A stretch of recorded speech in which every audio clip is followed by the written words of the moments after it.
Salut à toutes et à tous, on est très content de retrouver Georges Pira pour continuer à découvrir ensemble, redécouvrir l'histoire du peuple juif. C'est toujours en Espagne que ça se passe, les Maragnes, et on continue l'âge d'or de l'Inquisition. On attend, je sais pas comment tu appelles ça, les nouvelles de la semaine et le résumé, les favoris. Ça marche. Merci. Tu me mets en grand, s'il te plaît. Voilà. Eh bien, bonsoir tout le monde. J'espère que tout le monde va bien. La situation, j'en parlerai pas. On est tous très inquiets. Et comme j'ai lu l'autre jour, il y a deux endroits extrêmement dangereux pour les Juifs. C'est Israël et la diaspora. Pour le reste, tout va bien.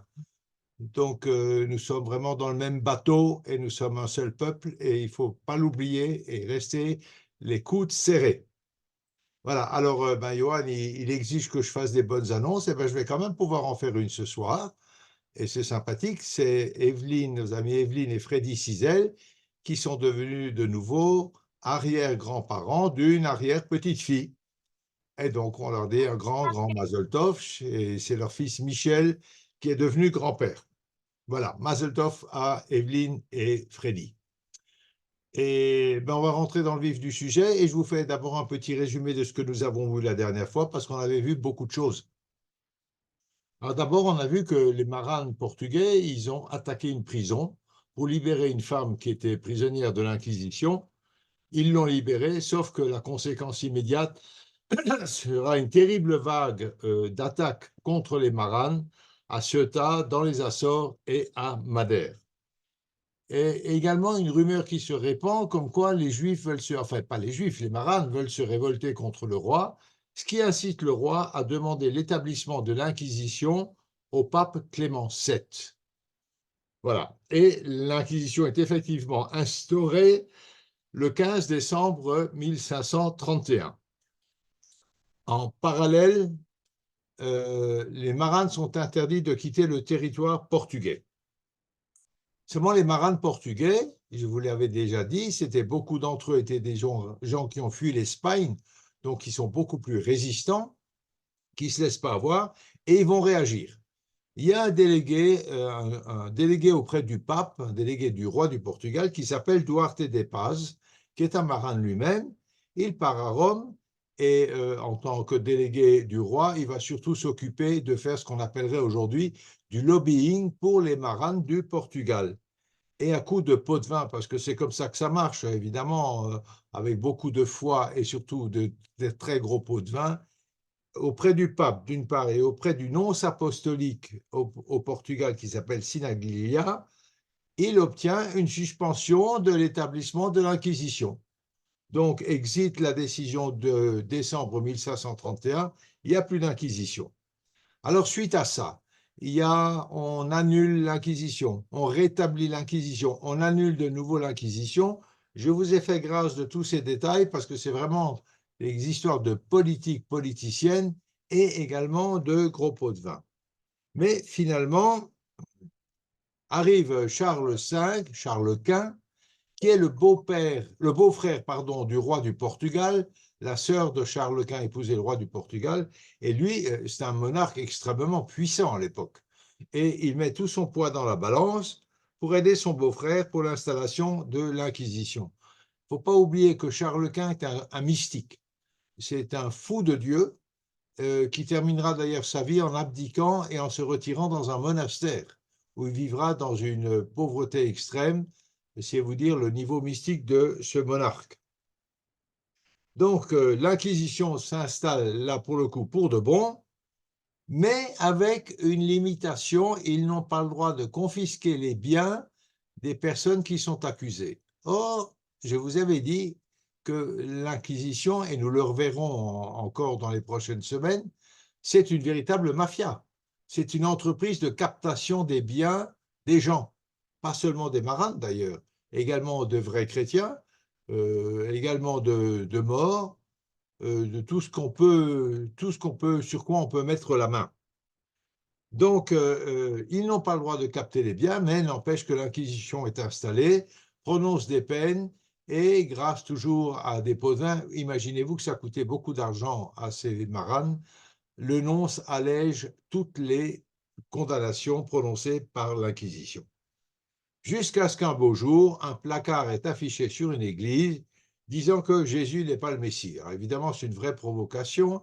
Le type qui a fait ça prétend qu'il est anglais, bien, mais la fureur populaire se déclenche, c'est la fin des indulgences et le roi du Portugal désigne son frère Don Henrique comme inquisiteur général au Portugal. Or, en désignant son frère, il indique aussi sa rupture avec le pape. Il reprend l'autonomie de la cour du Portugal. C'est un pouvoir absolu qui est acquis pour cet inquisiteur. Le 20 septembre 1540 a lieu le premier auto-da-fé au Portugal et ces auto-da-fé vont durer pendant 250 ans. Bien. Ensuite, les maranes se plaignent. Ils ne baissent pas les bras. Ils se plaignent qu'on est beaucoup trop brutal, que c'est exagéré. Et l'Inquisition se trouve à nouveau suspendue en 1544. Arrêtée. Et puis, il y aura à nouveau un énorme pot de vin, enfin, avec beaucoup de prières chez le pape. Et finalement, l'Inquisition sera réinstallée le 16 juillet 1547. On est donc au milieu du XVIe siècle. Voilà. L'Inquisition est installée, mais la saisie des biens est toujours interdite et elle le sera jusqu'en 1579. C'est-à-dire quand même pendant une trentaine d'années encore, où on ne pourra pas saisir les biens, ce qui quelque part c'est pas une protection, mais quand même ça rend moins intéressant d'entamer des procédures s'il n'y a pas de biens sur lesquels on puisse mettre la main.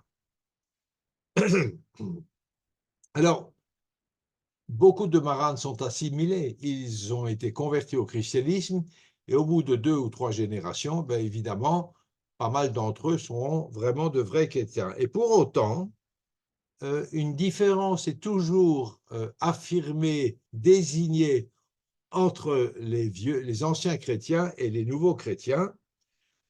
Et par exemple, on évite à tout prix les mariages entre guillemets mixtes entre nouveaux et anciens chrétiens. Arrive sur le marché une notion que nous avons connue pendant la dernière guerre du quart de chrétien ou du demi-chrétien. Donc, M. Hitler, il n'a rien inventé avec le quart de juif ou le demi-juif. Il y a aussi un certificat très important qu'il faut obtenir de limpieza del sangre, de pureté du sang. Or, ce certificat est exigé par l'Inquisition pour commencer à prouver son innocence, mais il est également exigé pour entrer à l'université, pour entrer à l'armée, pour toutes sortes de fonctions, on exige un certificat de pureté du sang. Et malgré tous ces efforts, le temps n'arrange rien. Au XVIe siècle, les maranes sont expulsés comme si c'était des juifs. Les maranes sont expulsés de 2 régions du Portugal et en 1562, les évêques demandent que les maranes soient obligés de porter un signe distinctif et d'habiter dans un quartier désigné pour eux. En fait, les maranes, qui sont des chrétiens, en tout cas au regard de l'Église, sont traités comme s'ils étaient juifs. On veut leur faire porter une étoile jaune, ce ne sera pas une étoile, ce sera autre chose. On veut les loger dans un ghetto. Bref, on les désigne, on les traite comme des juifs. Alors, en dépit de toutes ces mesures, mais malgré tout, les maranes arrivent à pénétrer la société et dans le commerce, dans les impôts, dans l'affermage des impôts, ils ont constitué de très très grosses fortunes. Et puis, il y a aussi pas mal de personnalités d'origine marane, des écrivains, des poètes, des médecins, des professeurs d'université, des gens dans l'armée et même des ecclésiastiques qui sont des maranes d'origine. Voilà. Et je vous avais raconté l'histoire très curieuse de cette famille Contino, dont les 5 filles sont religieuses à Lisbonne, et les 4 frères sont des juifs avérés, déclarés juifs, mais habitent à Hambourg et ont changé leur nom en Abendara. Donc, c'est vraiment très curieux, une famille complètement brisée en deux, dont une moitié est chrétienne et l'autre moitié et juive complètement assumée. Il y a des autodafés. À Coimbra, il y a un autodafé de 2 jours qui fait 200 victimes, dont un prêtre, des moines, des religieuses et un franciscain défroqué. On a un récit d'un monsieur qui s'appelle Lancelot Addison, qui date de 1675, sur pas mal d'ecclésiastiques judaïsants. Tout ça, c'est au Portugal. Et après, on a fait un saut vers l'Espagne, parce que l'Inquisition au Portugal sera d'une excessive, extrême violence contre les maranes jusqu'à la fin du XVIIIe siècle. C'est donc très, très tardif. En Espagne, c'est pas pareil. En Espagne, les Juifs qui ont été convertis massivement en 1391 et un peu plus tard sont moins résistants, nous l'avons vu, et aujourd'hui sont de bons chrétiens.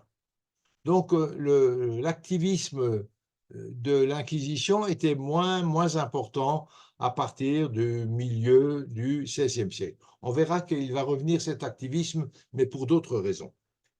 Voilà. Alors, pas mal de maranes qui étaient partis en 1492 devant la difficulté de l'exil, ben, ce n'était pas simple. Pas mal sont revenus et ont finalement fait amende honorable et sont devenus, officiellement en tout cas, des chrétiens. Sauf que tous ces maranes qui reviennent, ça donne du grain à moudre à Madame l'Inquisition, évidemment.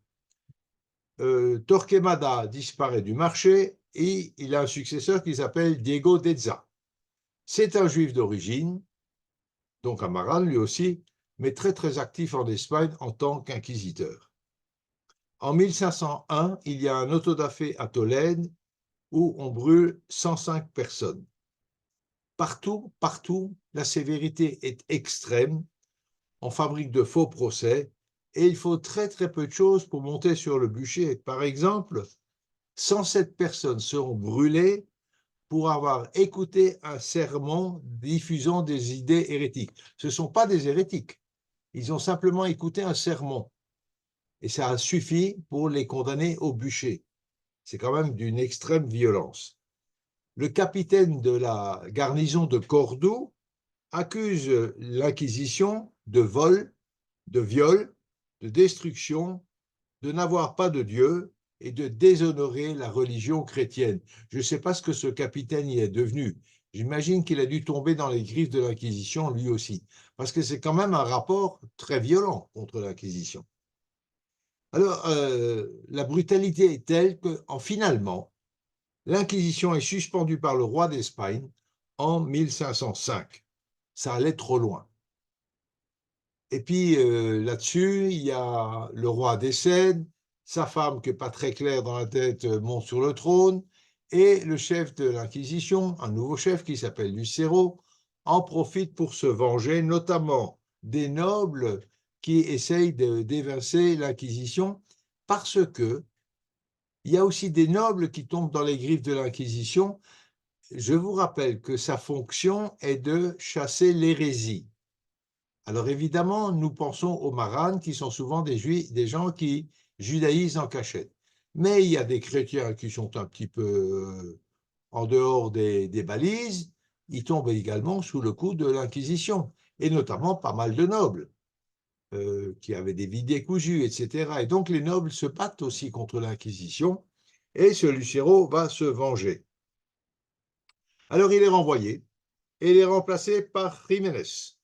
À Jiménez, c'est pas mieux.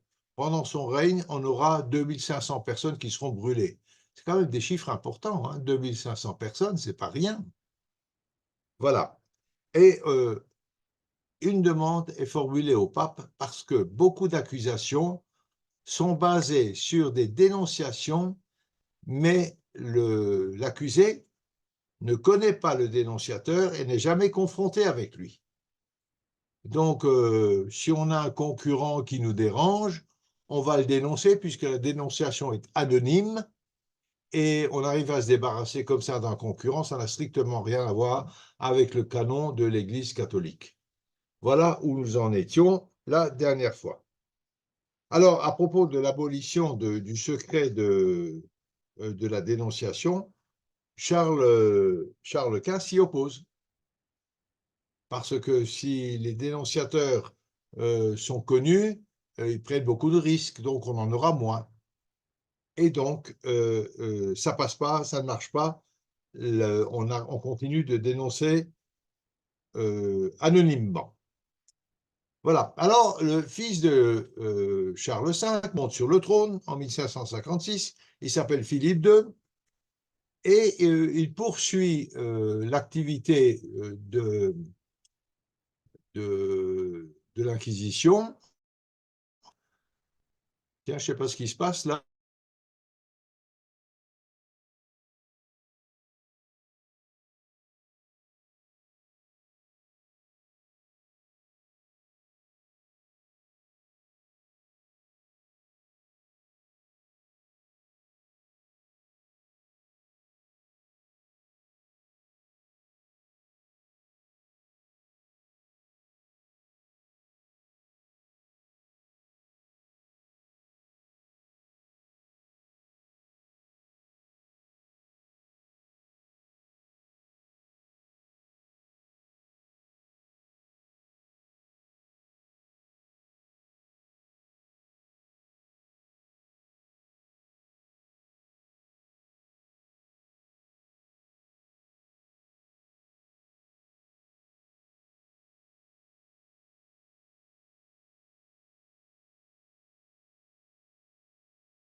OK. Une seconde. Voilà. Désolé pour cette panne. La technologie, c'est pas pour moi, hein. Bien. Alors, je reprends là où nous en étions. Le fils de Philippe de Charles Quint monte sur le trône et il maintient l'activisme de l'Inquisition. Alors, les Cortés s'y opposent, on essaye de calmer le jeu, ça ne marche pas, et finalement, sous le règne de son petit-fils, Philippe IV, 1620-1660, on est donc déjà au XVIIe siècle, c'est la période où l'Inquisition agira avec le plus de violence et le plus d'éclat au Portugal. Alors, il y a maintenant, au XVIIe, il y a 15 tribunaux en Espagne et, et à Palma. Alors, pourquoi je vous dis l'Espagne? Parce qu'en 1580, l'Espagne et le Portugal fusionnent. Ça devient un seul pays. Toute la péninsule ibérique est un seul pays. Et donc, globalement, en Espagne, c'est-à-dire Espagne et Portugal, on a 15 tribunaux inquisitoriaux, plus un tribunal à Palma de Majorque. Le tout sous l'autorité de la Suprema, donc de l'Inquisition, avec l'activité la plus violente, la plus développée en Castille et en Andalousie. Dans un premier temps, ce que je vous avais expliqué, en Espagne, l'attention sur les maranes faiblit parce que on les a tellement massacrés, expulsés, assimilés, dissous dans la société qu'il n'y a plus de maranes judaïsants ou crypto-juifs. Donc, une activité qui faiblit pour un certain temps et qui se reporte sur les maranes morts, les maranes musulmans, parce que ça, il y en a aussi. Pas seulement, il y a les maranes musulmans, puis il y a aussi des protestants. Ah, ça, c'est nouveau sur le marché du christianisme.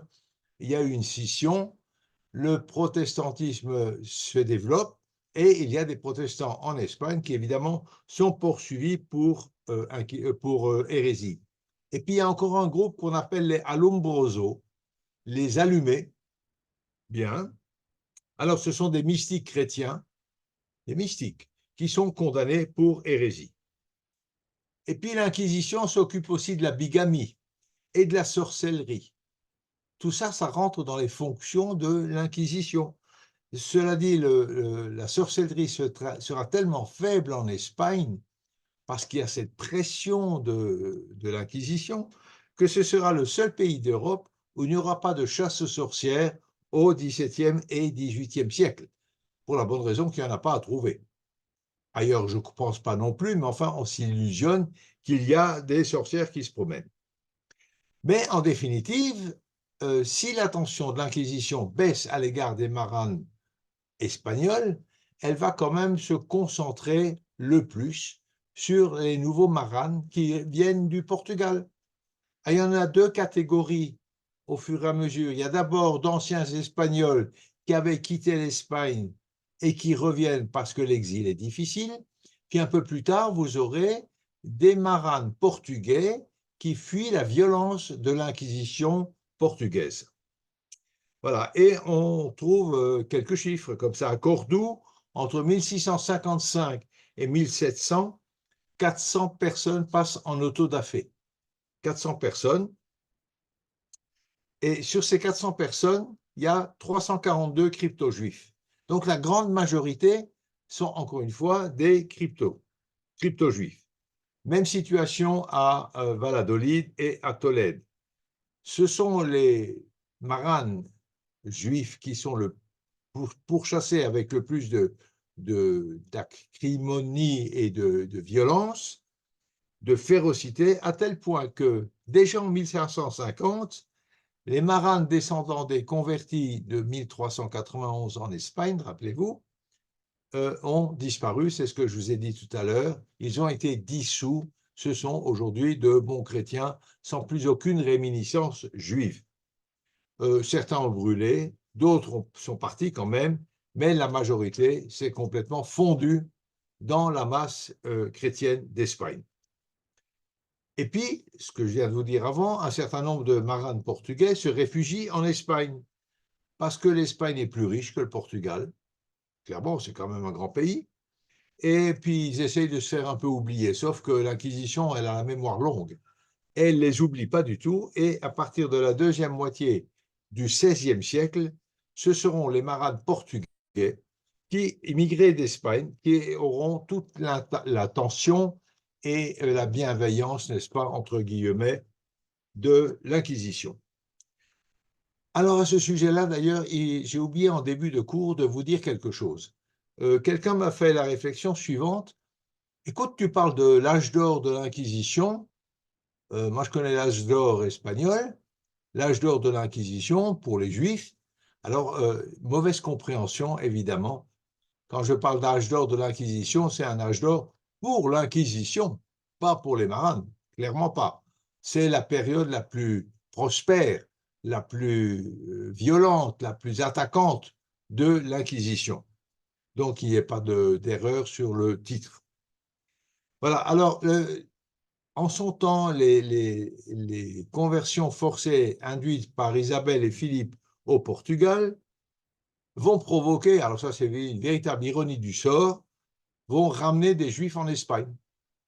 Pour épouser la fille d'Isabelle la catholique, le roi d'Espagne a dû convertir de force tous les Juifs ou les expulser.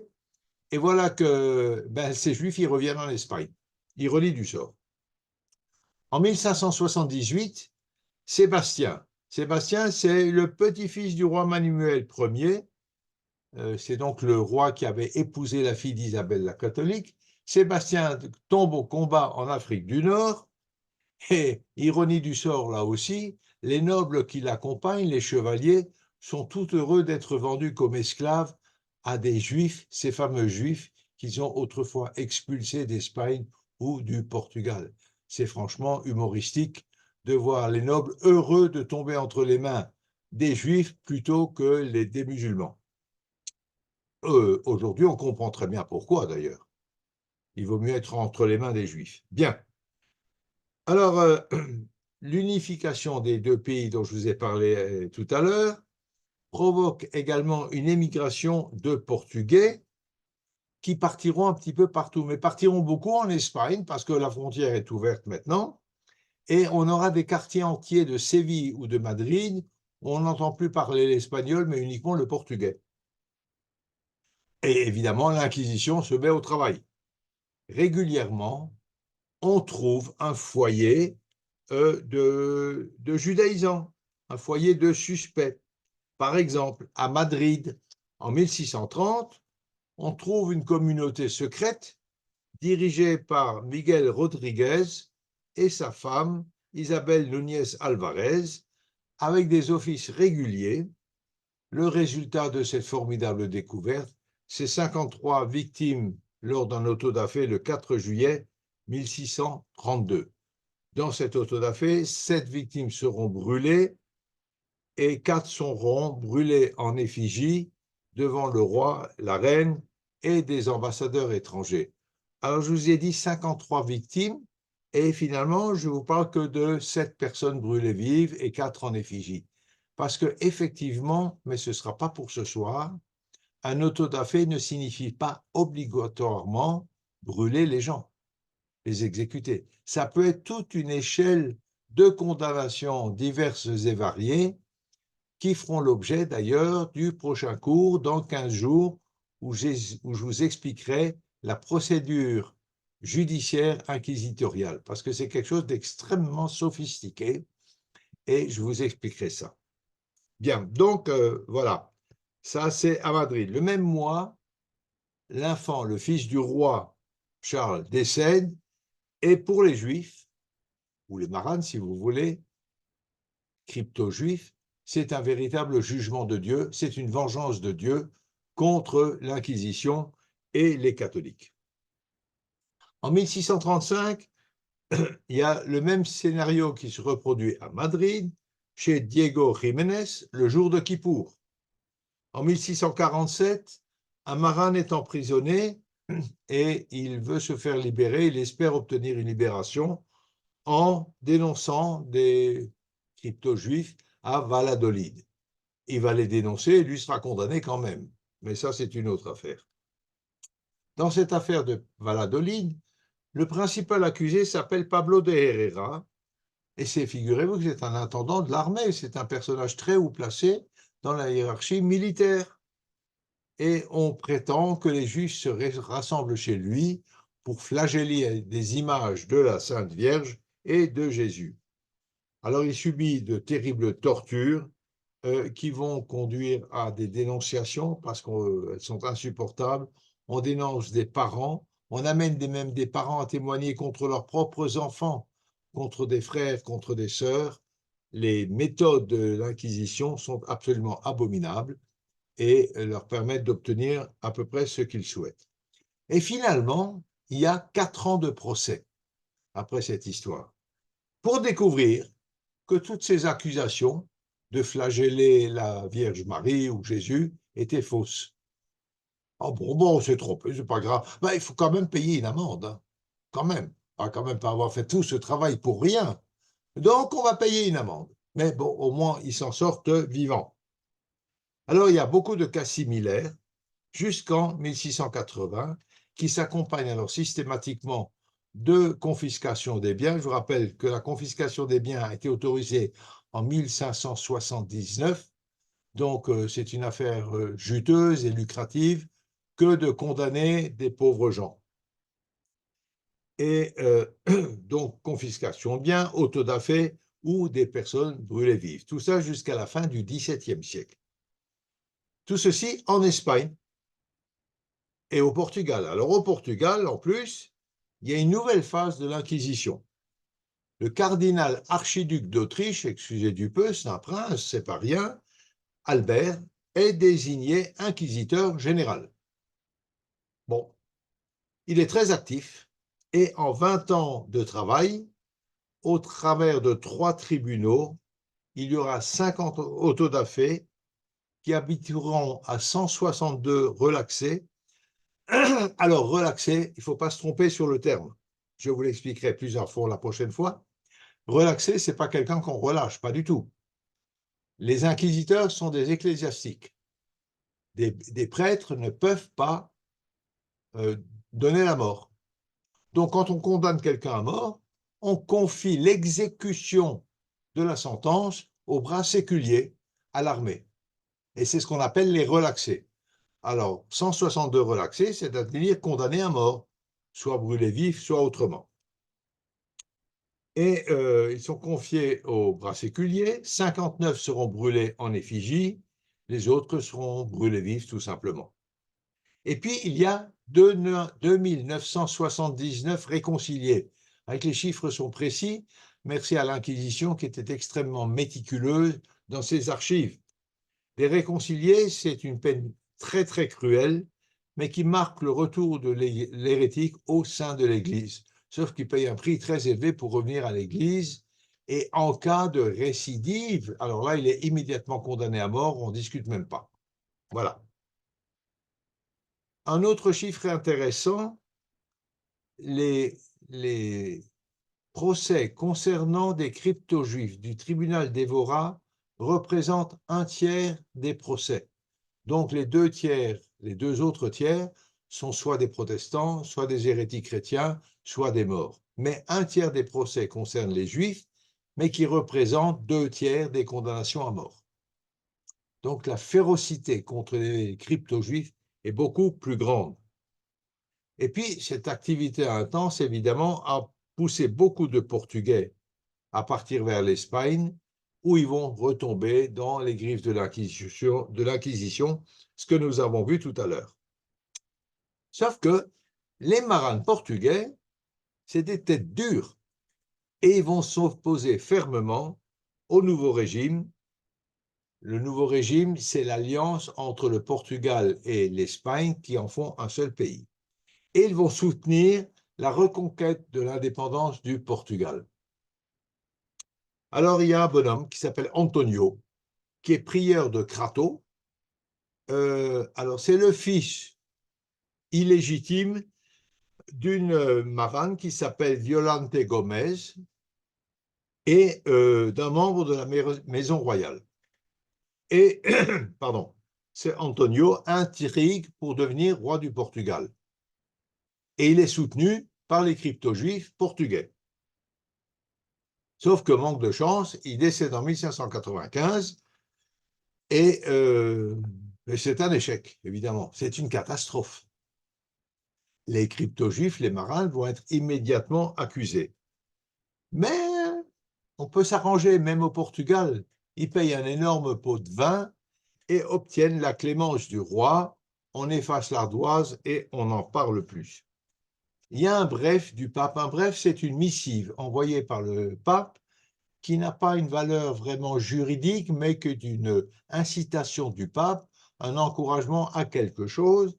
Il y a un bref du pape qui prône la réconciliation générale de tous les Portugais nouveaux chrétiens, où qu'ils se trouvent et où qu'ils habitent.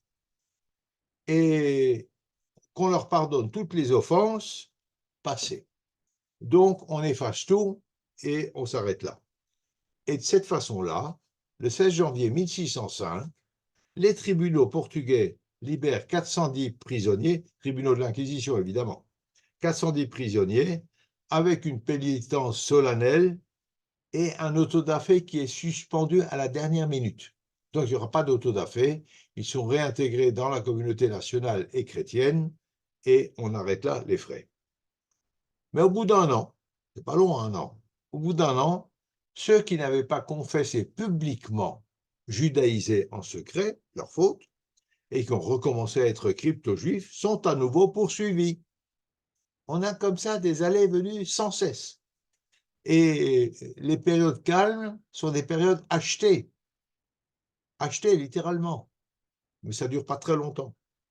En 1621, Vicente da Costa Matos publie un bref discours contre la perfidie hérétique du judaïsme.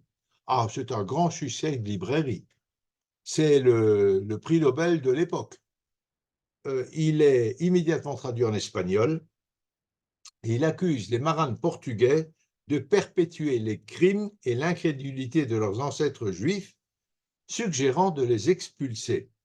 Succès de librairie formidable, on le traduit en espagnol, il est réédité à de multiples reprises et aura un retentissement. C'est comme ça qu'à l'époque, c'est l'Internet de l'époque, hein.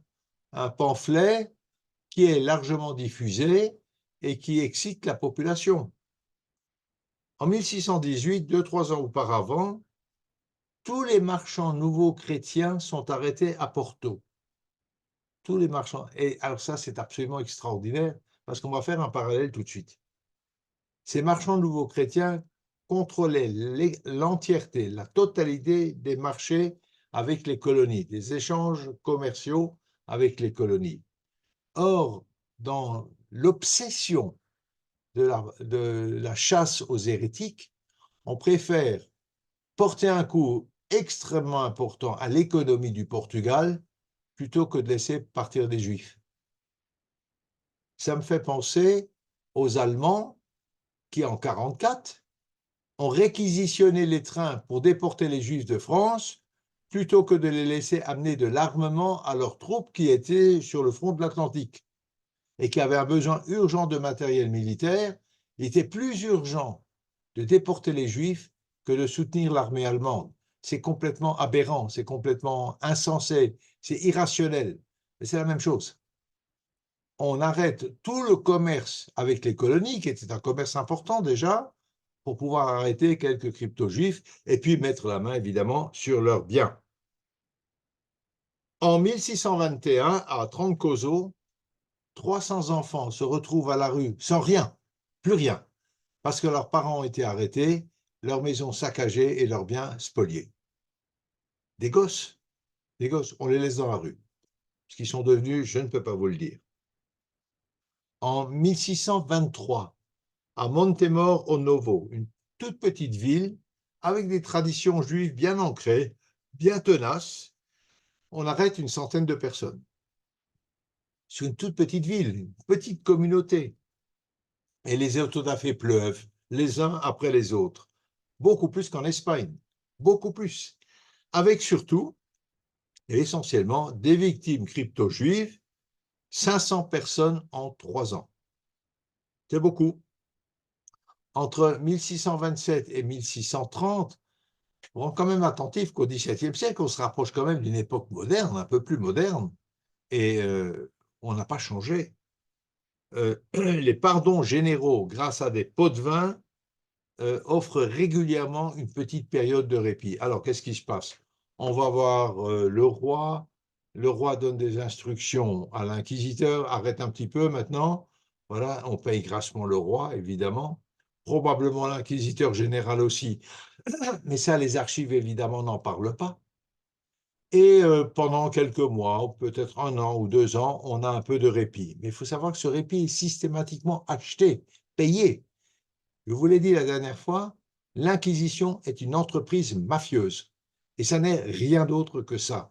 Il n'y a aucune foi là-dedans. D'ailleurs, le commandant de la garnison de Cordoue l'a dit, ils n'ont pas de Dieu, ils sont la honte de l'Église chrétienne. Et lui, c'était un vieux chrétien. Voilà, donc voilà comment fonctionne l'Inquisition. En hiver 1630, alors ça c'est une histoire pas banale non plus. Un ciboire en argent est volé avec des hosties consacrées, est volé dans une église et on arrête un certain Simao Pires Solis, nouveau chrétien évidemment, et qui est accusé d'avoir commis ce vol. Parce qu'un ancien chrétien, c'est impensable qu'il vole un ciboire en argent avec des hosties, évidemment. Ça, c'est pas possible. Il est torturé, on finit par lui couper les mains et le traîner moribond dans les rues et brûler vif. 15 jours plus tard, un voleur qu'on amène devant la potence confesse que c'est lui qui avait volé le ciboire. Bah, ça ne change rien. Hein. C'est quand même la faute des juifs hein, ou des crypto-juifs et la populace est furieuse contre ces crypto-juifs qui ont volé alors qu'on a la preuve que ce n'est pas eux. Je ne sais pas si ça vous fait penser à une situation contemporaine dans un pays dans lequel nous habitons et où systématiquement ce qui se passe, c'est notre faute. Voilà, c'est la même chose. C'est tout à fait comparable sur des thèmes différents, évidemment. Voilà, la passion populaire contre les maranes ne s'éteint pas et continue avec une violence permanente. Il y a quelques morts à Lisbonne, il y en a quelques-uns à Santarém. Des étudiants maranes sont empêchés d'entrer à l'université parce qu'ils n'ont pas le fameux certificat. Et les prédicateurs, je ne sais pas quel est leur intérêt, les prédicateurs, ce n'est pas l'Inquisition. Les prédicateurs attisent la haine contre les dits juifs. Les dits juifs, donc les crypto-juifs. 2000 maranes, 2000, c'est un chiffre important, se sont enfuis d'une seule église, d'une seule paroisse de Lisbonne. 2000 sont partis. Et les évêques, qui sont des gens pleins de bonté et de gentillesse, conseillent à Philippe IV l'expulsion des maranes dès 1628. Cette expulsion prend effet en 1631. On a donc là 3 années. Ah oui, mais il faut pas laisser partir la poule aux œufs d'or comme ça. Donc, dans ces 3 années, l'Inquisition va travailler d'arrache-pied pour condamner des gens et surtout mettre la main sur leurs biens. Toujours la même histoire. Des centaines seront brûlés en 3 ans, des milliers en autodafé dans tout le pays, à Coimbra, à Porto, à Évora, à Santarém, à Lisbonne, au point qu'un rapport indique que le zèle de l'Inquisition a partiellement dépeuplé de nombreuses villes. Ça, c'est en 3 ans, entre 1628 et 1631. Voilà. Alors après, ils peuvent partir, évidemment. Ils n'ont plus rien. Il n'y a plus rien à prendre, donc ils sont plus intéressants. Et c'est qu'après 1640, quand arrive sur le trône la maison de Bragance, que le Portugal retrouve son indépendance et que l'Inquisition va ralentir un petit peu son rythme de condamnation. Excusez-moi.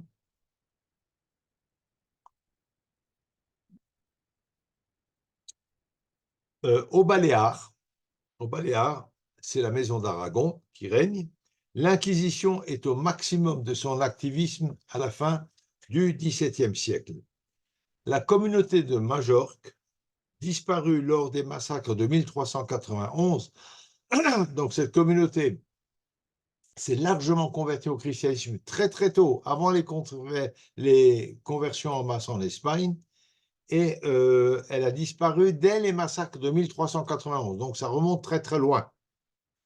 Beaucoup se sont baptisés à l'époque, et pourtant, il y a de nouveaux juifs qui arrivent à Majorque. Et en 1435, des accusations sont portées contre ces nouveaux juifs qui arrivent à Majorque d'avoir crucifié un sarrasin le vendredi saint pour se moquer de la passion de Jésus. Ils ont crucifié un sarrasin, ce qui effectivement n'est pas faux, complètement faux, pardon, mais surtout, ça c'est pas grave hein, qu'on ait crucifié un mort, mais c'est pour se moquer de la passion de Jésus. Les chefs de la communauté, donc c'est une petite communauté juive là, pas marane, juive, arrivée à Majorque après l'extinction de la communauté juive de Majorque. Les chefs de la communauté sont immédiatement mis à mort après un véritable simulacre de procès, et les autres juifs de cette communauté sont forcés à la conversion. Il n'y aura plus jamais de juifs déclarés à Majorque à partir de cette date. Mais alors là, je vais vous raconter l'histoire de Majorque parce que ça, c'est quand même quelque chose de très particulier. Alors, ces maranes, ce sont des maranes maintenant, resteront fidèles au judaïsme. Et leur fidélité donnera du travail à l'Inquisition, évidemment. Et l'Inquisition sera introduite à Majorque en 1488. Je vous rappelle qu'il n'y a plus de juifs, il y a maintenant juste des crypto-juifs là récents. Tout de suite, immédiatement, 338 personnes sont obligées de faire une pénitence publique.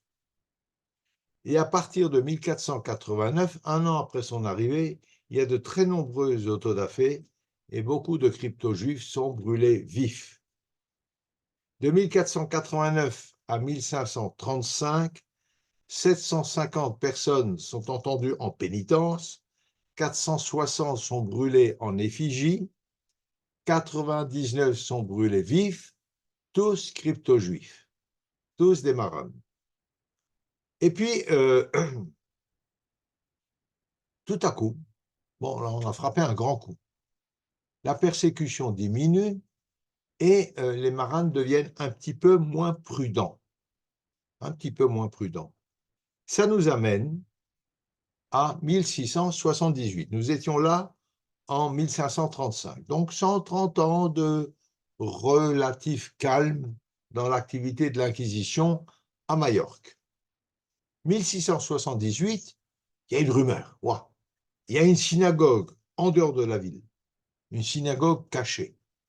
219 marins sont arrêtés, tous repentants. Donc, il n'y a pas de condamnation à mort, puisqu'ils vont dire non, non, non, on regrette ce qu'on a fait, on regrette. Je vous expliquerai comment ça marche la prochaine fois. Mais bon, pas de condamnation à mort. Mais il s'agit des plus grands hommes d'affaires de l'île. Ah oui, ça c'est intéressant. Donc, on leur pardonne, ils sont repentants, mais tous leurs biens sont confisqués. Et ils se retrouvent dans une misère absolue. Ils n'ont plus rien. On estime les sommes spoliées à 1 500 000 pesos. À l'époque, je suppose, ça devait faire beaucoup, beaucoup d'argent. Et avec cet argent, figurez-vous que l'Inquisition va se construire un des plus beaux palais de l'Espagne, mais à Majorque, un des plus beaux palais qui soit. Bah, évidemment, quand on est inquisiteur, on a quand même un train de vie à assurer et un certain niveau de confort à se payer. Voilà, alors humiliés, ils sont maltraités, les condamnés et leurs familles tentent de quitter l'île de Majorque. Pas de chance, il y a une tempête. La tempête les empêche de partir. Ils sont arrêtés parce qu'ils sont partis sans autorisation.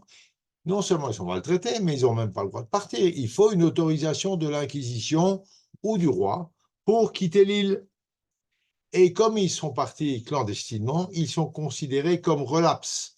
C'est-à-dire, je vous rappelle ce que c'est un relapse, c'est quelqu'un converti au christianisme qui abandonne le christianisme pour revenir à sa religion d'origine. Alors, relapse, il n'y a pas de pardon, hein. Il y a 4 auto-da-fé immédiatement, en mars, mai et juillet 1691. On érige un énorme bûcher sur la place centrale de Palma avec 25 poteaux. C'est énorme. Sur chaque poteau, on va accrocher quelqu'un. Et le dernier acte de cette tragédie, ce seront 39 juifs qui seront brûlés et 50 qui seront condamnés à des peines plus légères. C'est l'histoire de Palma. Mais on n'a pas fini. Parmi ceux qui sont brûlés, 34 seront garrottés avant d'être brûlés. Alors, garrottés, ça veut dire qu'on leur fait la grâce de les étouffer pour qu'ils ne subissent pas les douleurs des flammes, parce que c'est horrible de mourir brûlé vif, vous imaginez bien. Mais 3 sont brûlés vifs, et on connaît leur nom. Raphaël, alors, tout ça, ça se passe devant un tiers des habitants de la ville. Il y a 100 000 habitants à Palma, 30 000 sont présents pour cet auto-da-fé. C'est un vrai spectacle, c'est une véritable joie pour les habitants de l'île.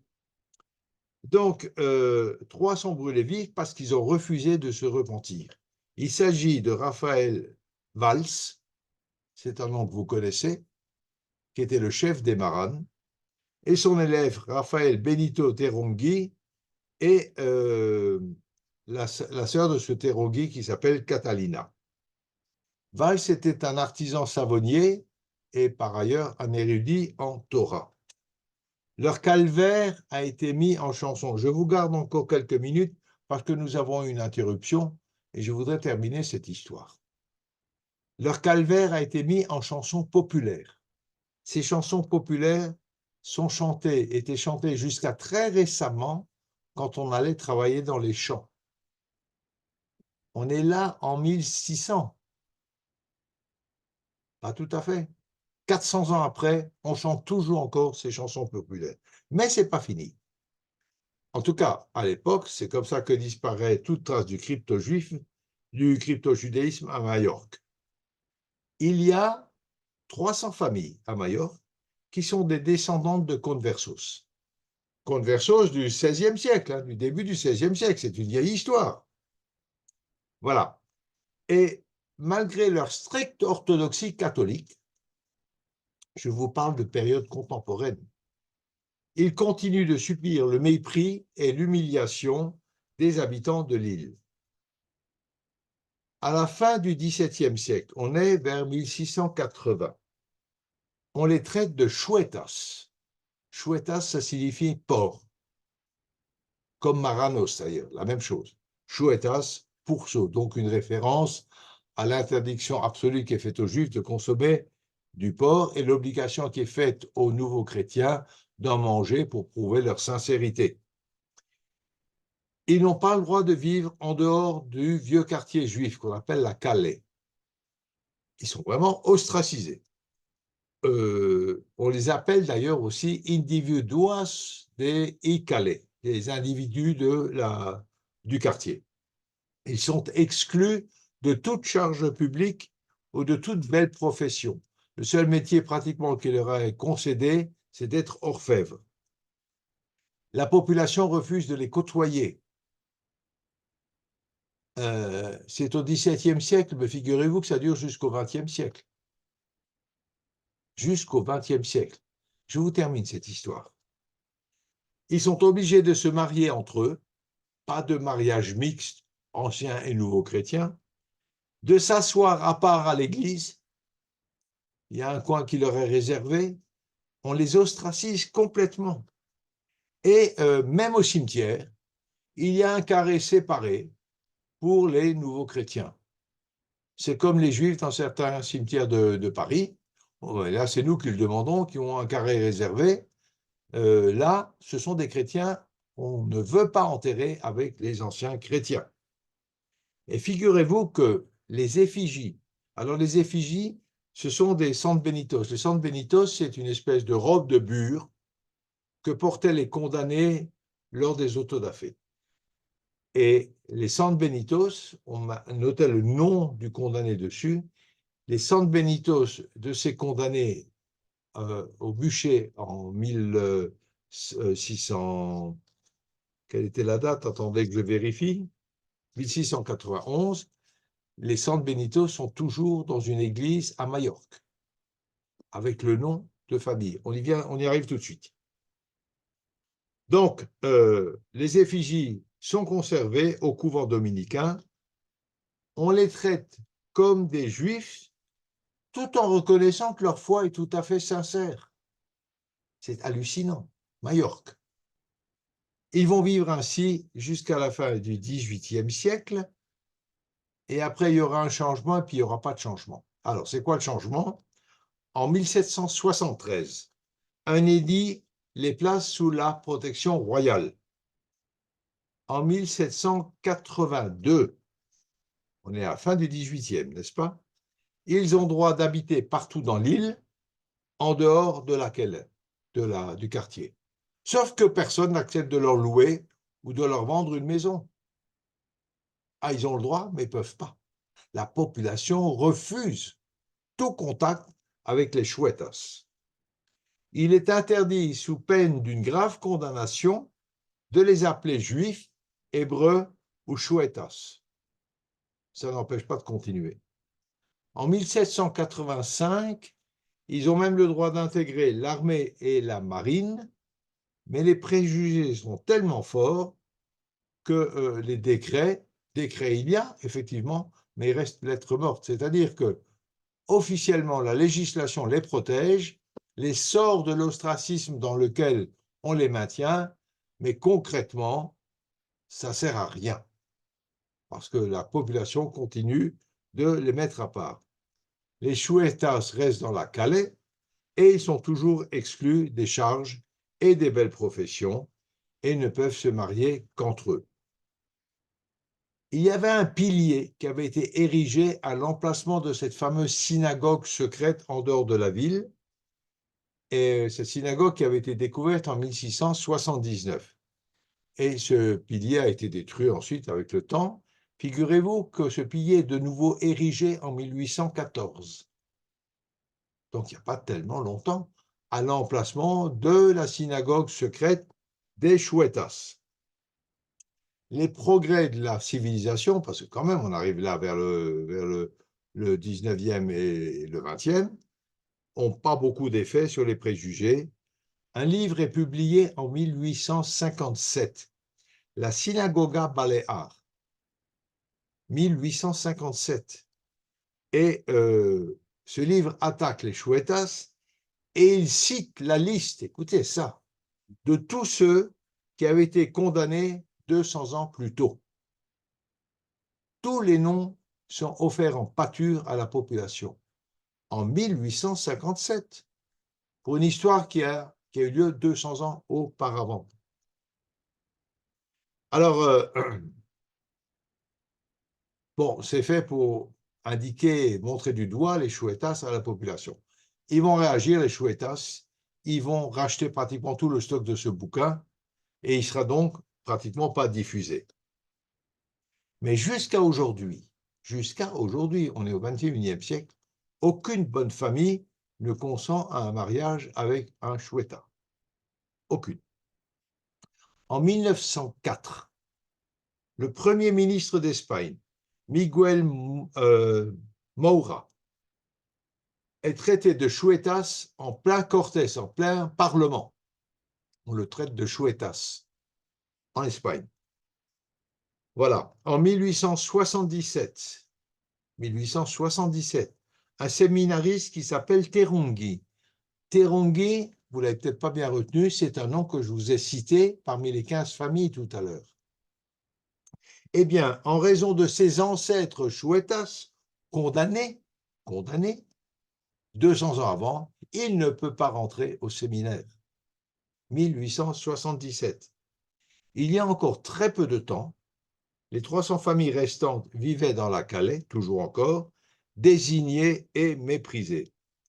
Pourtant, ils sont catholiques très fervents même, très pratiquants et totalement ignorants du judaïsme ancestral.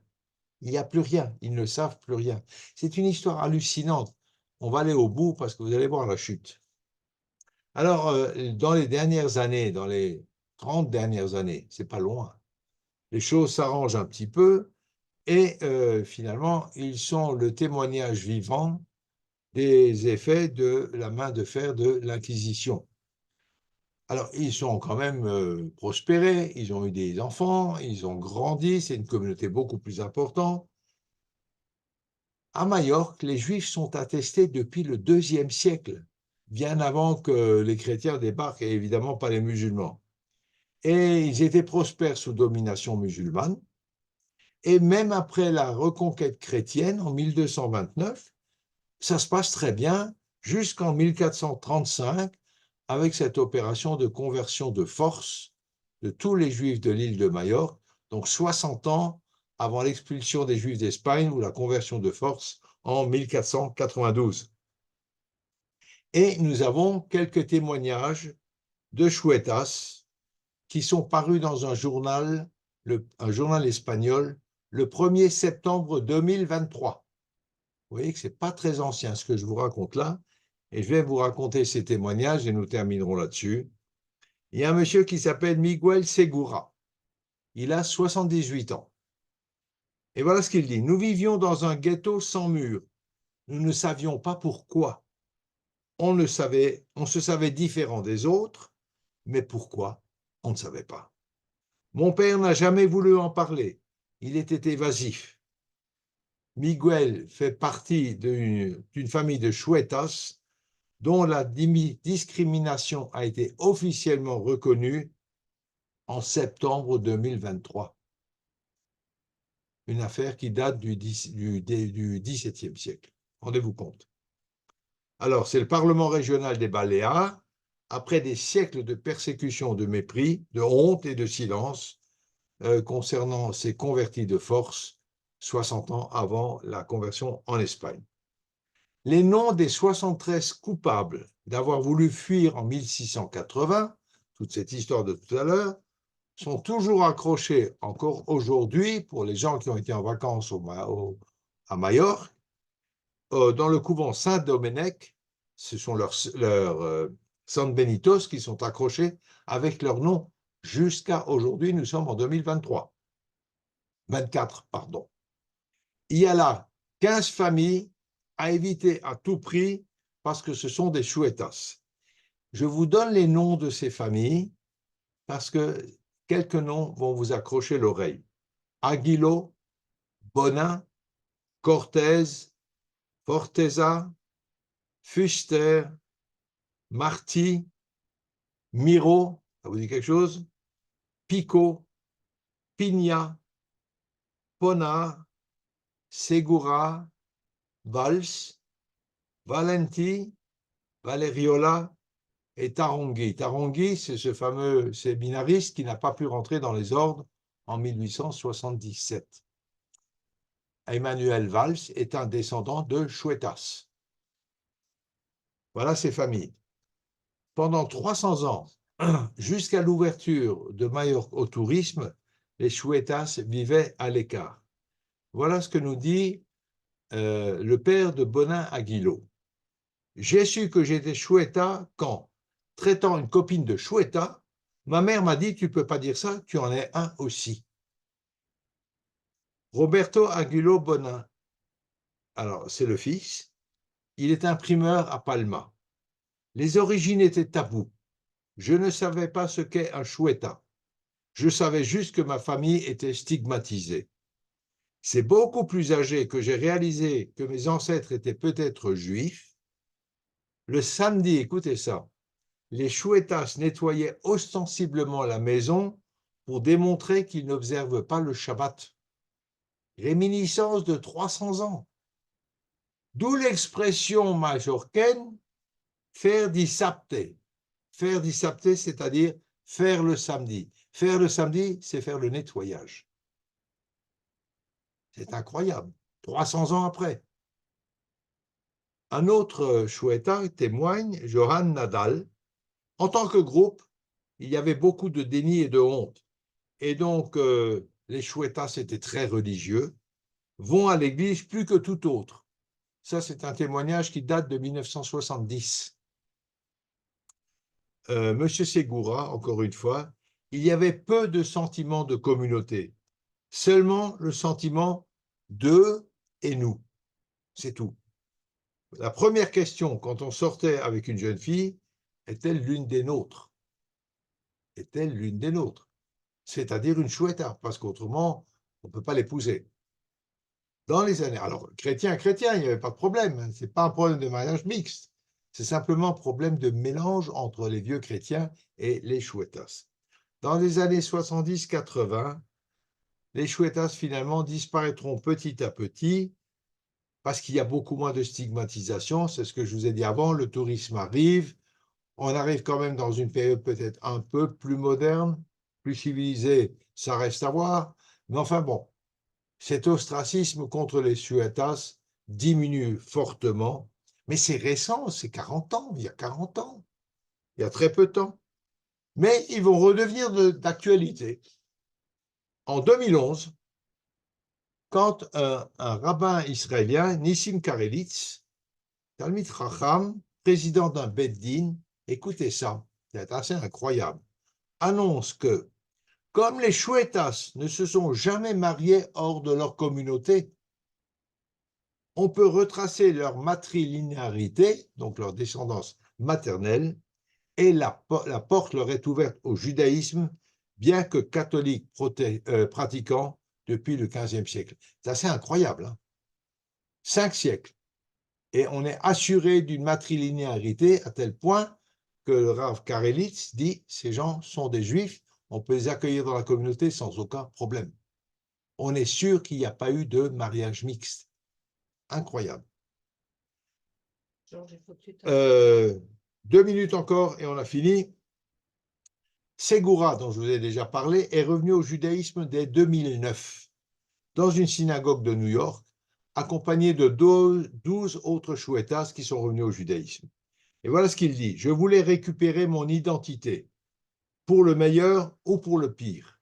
Les gens disaient, mais pourquoi veux-tu être juif?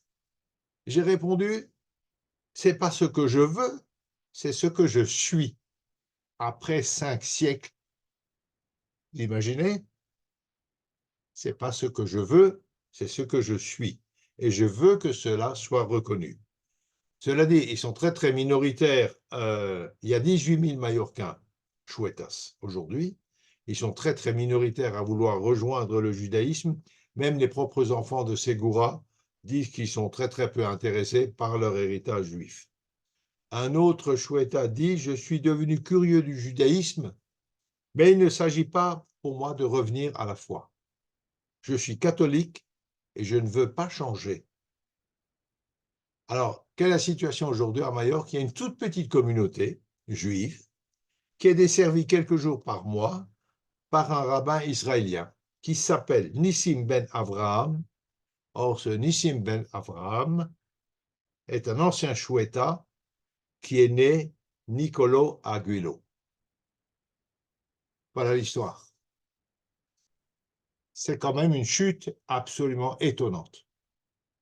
Et encore un descendant de chouettas, 500 ans après, qui devient rabbin, il change de nom, il vient s'occuper d'une communauté juive à Majorque. Tout ça, c'est les résultats du travail de l'Inquisition.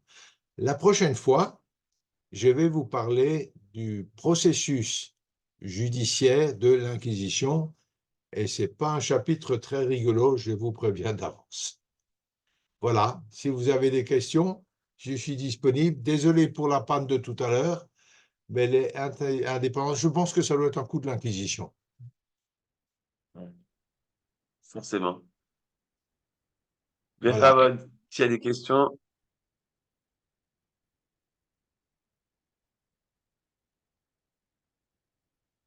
Alors, les questions, pourquoi je vois pas? Ah, voilà. Il faut ouvrir le micro, hein, si vous voulez poser des Paula, questions. voilà, Paula, vous avez une question?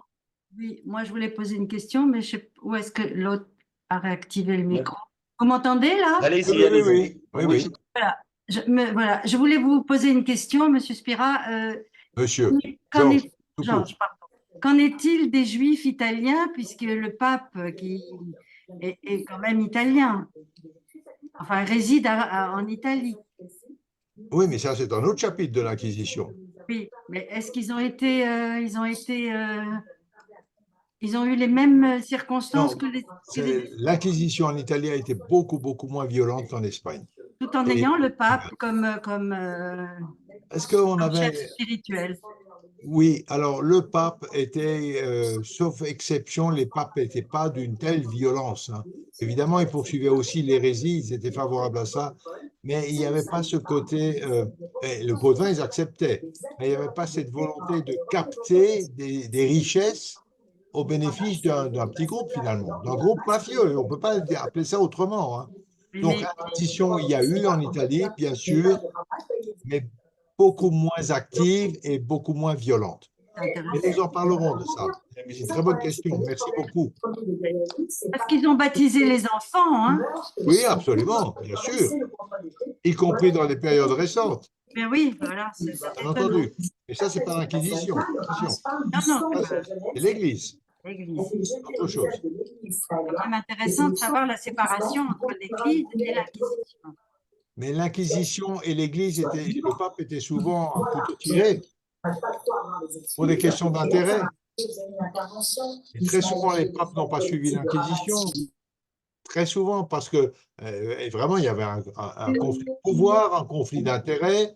Et l'Inquisition s'est développée de façon tout à fait autonome, finalement. Surtout quand elle dépendait du roi et non pas du pape. Et voilà, Ce c'est qui s'est ça. passé au Portugal, où le roi a nommé son propre frère comme inquisiteur général pour signifier au pape, tu n'as rien à faire chez nous. C'est Voilà. intéressant la dichotomie entre le pape et les inquisiteurs. Tout à fait, tout à fait. D'ailleurs, Clément VII s'opposait à l'introduction de l'Inquisition au Portugal, et c'est Charles Quint qui a déposé Clément VII, qui a forcé l'Inquisition à s'y installer. Hmm. Donc il y a vraiment il y a plein de conflits politiques derrière, de conflits de pouvoir aussi. Merci, Georges. Merci à vous.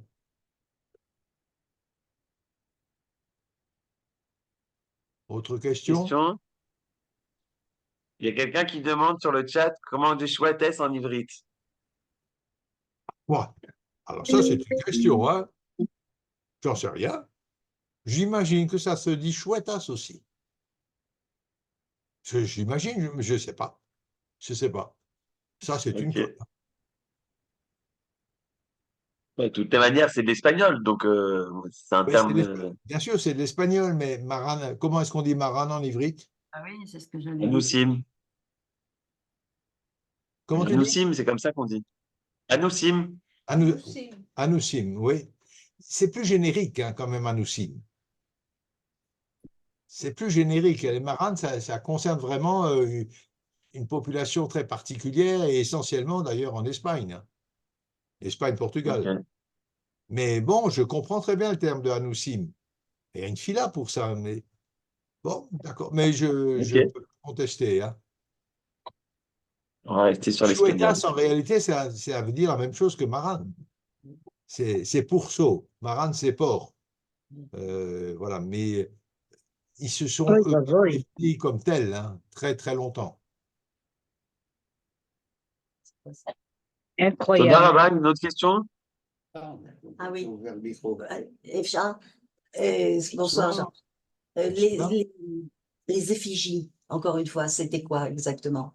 Alors, les effigies, c'est quand on n'avait pas le condamné, on n'avait pas la personne en main, donc on dessinait une tête avec deux oreilles, un nez, et puis on mettait son nom en dessous et on le brûlait symboliquement. Mais on est allé plus loin que ça même.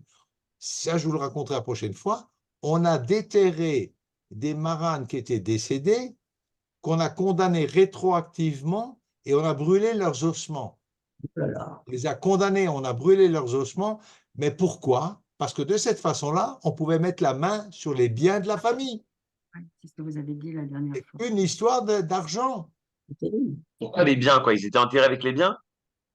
Non, pas du tout, mais J'ai compris. tant qu'ils n'étaient pas condamnés, les biens appartenaient à la famille. Donc, on les condamnait rétroactivement. Et après, on pouvait mettre la main sur les biens de la famille. Mais évidemment, c'est au nom de Dieu. Qu'est-ce que tu dis? Super, Toda Rabba. Toda à vous, bon courage pour le nettoyage de Pessah et Rak Besorot Tovot pour nos soldats, nos familles, nos otages et notre pays. Amen. Amen. Encourage. Bonsoir Maxime.